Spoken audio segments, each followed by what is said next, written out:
This episode brought to you by Virtual Shield VPN. With Orwellian censorship on the rise, there's never been a better time to use a VPN. Their suggestions that our credit scores might be based on our internet history in the near future. The same way that banks use data like income to judge credit eligibility now is how websites could use internet search history in the near future. I will not let my internet history be the judge of my credit score. That's why I use Virtual Shield. Just go to the link in the description and pin comment and get Virtual Shield for 50% off today. I am Union City Mayor Carol DiGiovanacci. I am here with our Human Relations Commission Chair, Kashmir Singh Shahi. White Lives Matter banner was discovered in Union City. This is despicable and we removed it immediately. Kashmir, your thoughts, please.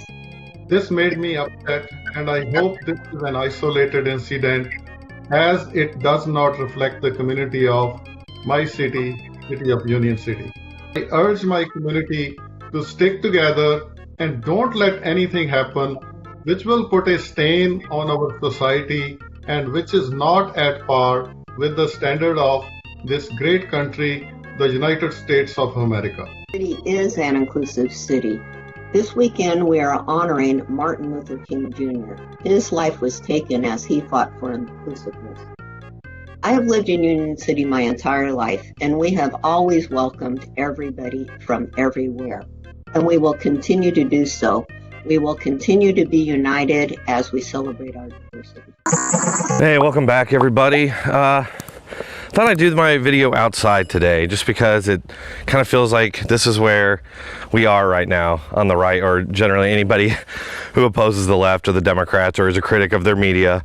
This is where we are now. We're out basically in the woods, cold and alone. So I wanted to do a quick video today about this article that I just read on Fox News, and it's actually a couple days ago, and I'm just now getting around to it. So in this California city, and I have no doubt this would happen anywhere in America right now, but in the city, Union City, somebody put up a White Lives Matter banner, okay, and it just says White Lives Matter, that's it. And there's some kind of things about it that make me think it was put up by somebody else, not like a right-winger. Just the style of it just doesn't really look like something you would see from a right-winger. Maybe, I don't know, maybe I'm generalizing. But there's this White Lives Matter banner put up, and of course the city reacts completely ridiculously, with the mayor coming out saying that, oh my God, I'm so offended by this. It's so disgusting. It's this hateful act that we have in our city, and we won't stand for this sort of hate. And it's kind of mind-boggling, because it's just a sign that says White Lives Matter, right? And just like Black Lives Matter, I find both statements to be pretty harmless. I mean, there's nothing harmless about them, and they are obvious. We all agree. All, normal human beings agree, outside of, psychopaths. Another point that I have here is they'll say that you can't say White Lives Matter because that's the default position, that white lives already matter, so there's no need to say it. Maybe there was a time when that was true, but I don't see that that's the case anymore. Anyway, I mean, for example, nobody really knows any of the names of white people who were shot by police, unarmed white people. The simple fact is that the mainstream media never makes those national stories. You may read about it if you search for it on the internet. You'll find, an internet news story about it, but that's pretty much it. A good example of this is just before George Floyd, there was a white guy. I think his name was Tim something, and I can't remember his name. But he was killed in a very similar way to George Floyd, pretty much the exact same way, I think. And that was never a news story. That was never used by the national media to sort of gin up rage and anger.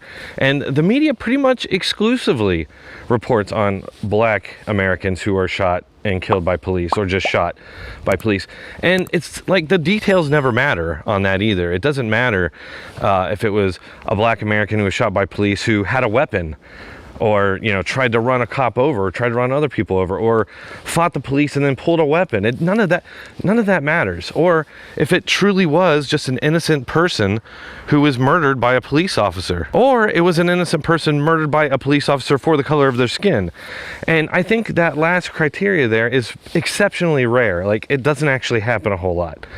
And that's one of the reasons the media has to specifically and pretty much exclusively report on only black people are shot, and even then they just kind of gloss over the details. The guy in Kenosha, Jacob Blake, the media basically incited riots for that. Hey, guess what? It turned out he did have a weapon and he did fight the police. He had a knife, which everybody knew anyway, because if you looked at the video and you zoomed in, you could see the knife. But the media just sort of glossed over that. I would ask anybody who has a problem with the White Lives Matter sign, go ahead and name for me an unarmed white person who was shot by police. Go ahead and name one. They won't be able to do it, but I guarantee you they can list several names of black Americans who were shot by cops, whether it was justified shooting or not. I would just pose the question, is there a need for a White Lives Matter movement? Because it kind of seems like they don't.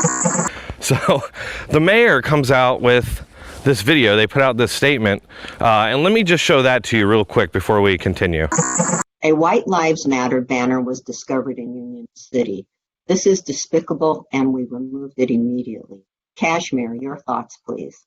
This made me upset, and I hope this is an isolated incident, as it does not reflect the community of my city, city of Union City. What in the hell? Like, they're saying that they don't want this in their city. What is it that they don't want in their city? What is it that they're so offended by here? And why is that question not asked? You know, it's just an obvious question. It says White Lives Matter. That's all it says. And it's just like when people put up the signs that say it's okay to be white. Obviously, people put up those signs because you have incidents like this where they're saying something like an innocuous phrase like White Lives Matter is a hateful slogan, or that it's dangerous and it's something that's disgusting. That seems kind of odd, especially considering that, you know, the Black Lives Matter slogan is out there, and, you know, nobody has a problem with the slogan. It's the organization that they have a problem with. And that's exactly what I find interesting about this. So if you ask these people to have a problem with a slogan like that, with a statement that nobody can disagree with, right? I mean, Brown Lives Matter, yes. Black Lives Matter, yes. White Lives Matter, everybody, all lives matter. But they would respond to you and say that the problem with it is that it's a far-right slogan, that it's been adopted by white nationalists. And even in this Fox News article, they point to the leader of Proud Boys, who isn't a white guy. The point is that when he went and he burned a Black Lives Matter sign, that was a hate crime.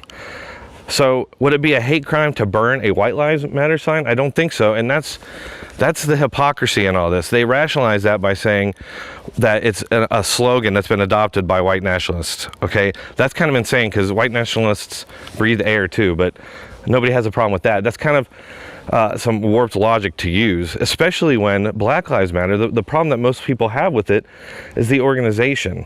It's the far left Marxist organization that has among its goals the disintegration of the Western prescribed nuclear family. Like, what does that have to do with police violence or so-called systemic racism or any of that? So that's what we have a problem with. We have a problem with the communism that that is, you know, that's using, you know, Black Lives Matter, the slogan, as a sort of Trojan horse.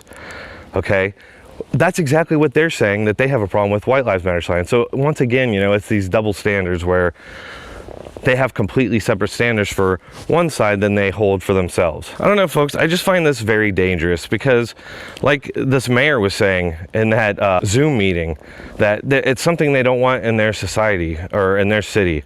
So I just worry over time what this is going to do to our culture. Are we creating a culture where, I mean, like white lives literally don't matter? And I'm not a racial person. This is for you, Susan. I want all of us Americans to all benefit, you know, no matter what skin color you are. I want us all to get along. I want all of that. But I don't see how you can do that when you're literally out there saying that to say White Lives Matter is hate speech and is disgusting, while saying that anybody else's lives matter, that's totally okay. And they have, believe me, they have plenty of justifications and rationalizations for this, but it's wrong. It's clearly wrong. I'm really disgusted by this Fox News article, and any journalist who would report this story and just not ask the obvious question, like, what's the problem with this slogan? What's the problem with saying it's okay to be white? And their answer every time is that white nationalists say, and increasingly this is the excuse they're using to censor all of their political opposition by just painting us all as, you know, extremists, All they need to do that, all you need for that is to be white and to oppose the Democrats. And then suddenly you are the most horrible monster that they can describe. And that's what's dangerous about all this, because it's my message since I started this channel has been that the Democrats and their media are dangerous because they seem capable of rationalizing anything, always upping the ante. And I could see over time that they're just trying to find rationalizations and excuse ways of shutting up their opposition. And this is just another way. This is just another way. And it's even more insidious because it's got this racial aspect. And we cannot have a united country in this kind of environment. It just cannot happen.